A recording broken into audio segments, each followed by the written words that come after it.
Bav, jste mě nečekal tak blízko, co? Já jsem Zrpo a vítám vás u nového videa, jelikož moje myšlenkové pochody jsou asi takovéto.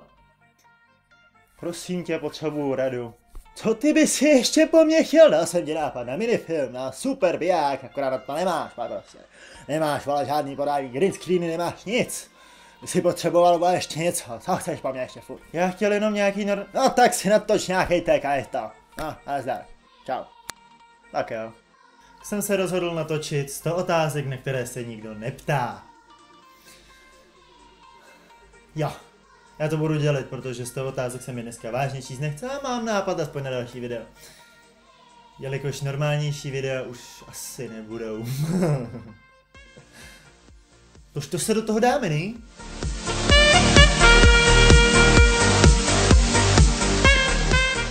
Spíš s otevřenými nebo s zavřenými dveřmi? Já spím zásadně se zavřenými dveřmi. Všímavější si mohli všimnout, že já vedu jenom jedny dveře a ty rovnou na chodbu. Takže bylo by asi zvláštní, kdybych tady spal s otevřenýma dveřma. Bereš si domů šampony a kondicionéry z hotelu? Jedno mídlíčko jsem si schoval ještě z kyperského hotelu, kde jsem byl s babičkou a to už taky nevedu. Spíš se zataženými závěsy nebo žaluziemi?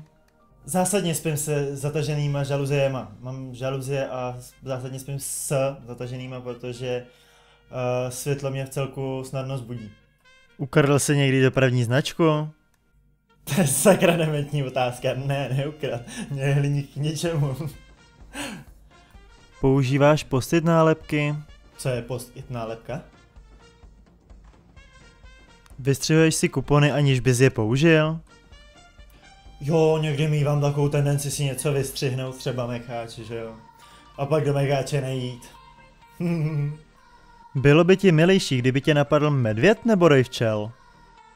Mně osobně by bylo milejší, kdyby mě napadl ten roj včel, a medvěd ten by mě roztrhání, bych nevěděl jak. Takhle, když mě píchnou včely, tak mám ještě šanci přežít.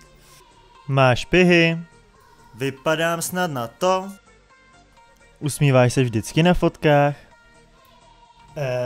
Asi jo, vesměs, většinou.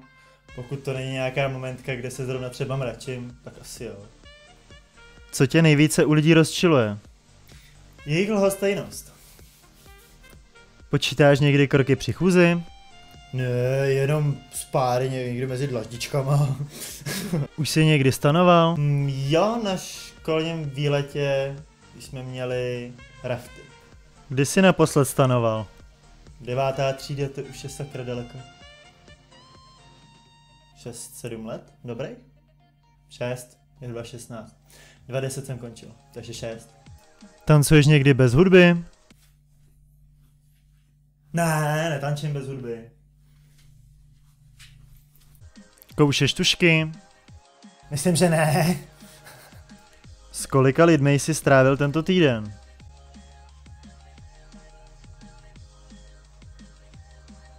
Pět zatím. Zítra se to zvedne. Jak velkou máš postel? Velkou. A na ní momentálně sluchátka. Jaká je tvá písnička týdne? Titanium od Medley, jak má se jmenuje dál? Nevím, prostě Titanium. Vadí ti, když kluci nosí růžovou? Ale božínku, to je vyžené. Přece chlap růžový, to je úplně nádhera. Díváš se na kreslené filmy? Pokud myslíš jako čistě kreslený a ne anime, tak jestli se počítají Simpsonovi, tak asi jo. Jinak teď jsem si oblíbil Naruto, mám Goula, kouknutýho celýho, co je škoda, že je málo dílů, ale vesměs jo. Jaký je tvůj nejoblíbenější film? Prozatím je to asi Pitch Perfect. Ladíme český. Ty dva díly jsou docela hezký, mě se to docela líbí. Takovýhle muzikálový. Kde bys zahrabal poklad, kdybys nějaký měl? Tak byste chtěli vědět, co? Tak byste chtěli vědět. Neřeknu. Co piješ k večeři? No, hodně záleží na tom, co večeřím. Ale vesměs vždycky vodu. Pro ty, kteří pochopili otázku jinak, se ještě nabízí odpověď. K večeři mám jídlo, ne pití. Do čeho si namáčíš kuřecí nugetky? Já mám nejradši pálivé omáčky, pálivé, jako taky ty... Chili omáčky. Tvoje oblíbené jídlo? To už jsem říkal ve svém videu 20 náhodných faktů, se podívejte. Na druhou stranu. Na které filmy můžeš koukat pořád a stále se ti líbí? Ta otázka už zazněla. Proč tam dávají dvakrát? Otázka číslo 21. Koho jsi naposled políbil? Těžko říct. Co nepamatuju naposled, když jsem se s někým líbil, tyhle. Já sakra dlouho. Byl jsi scout? Ne, já byl pionýr. Nechal by ses vyfotit nahý do časopisu? Lákavá nabídka, ale asi ne. To by mi museli dát hodně. Taková částka 10 mega, by nebyla k zahození. Ale pod 10 nejdu. Když jsi naposled psal dopis na papír? Tak to si pamatuju naprosto přesně, protože to vyšlo video jedné mojí velice oblíbené youtuberky a jelikož jsem kreslil obrázek pro ní, tak jsem psal jí dopis, že ano, logicky. Protože se nepošle obrázek bez poděkování nebo popřání, že? A to bylo v září loňského roku.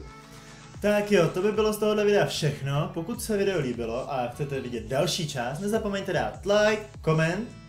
Pokud se vám něco nelíbilo samozřejmě pouze. Pokud se něco líbilo, tak lajkujte a odebírejte rovnou samozřejmě, že jo. Případně sdílet. A my se uvidíme u druhého partu. Part? Jak se to kurva čte? Píp. U dalšího partu tohohle videa a čau.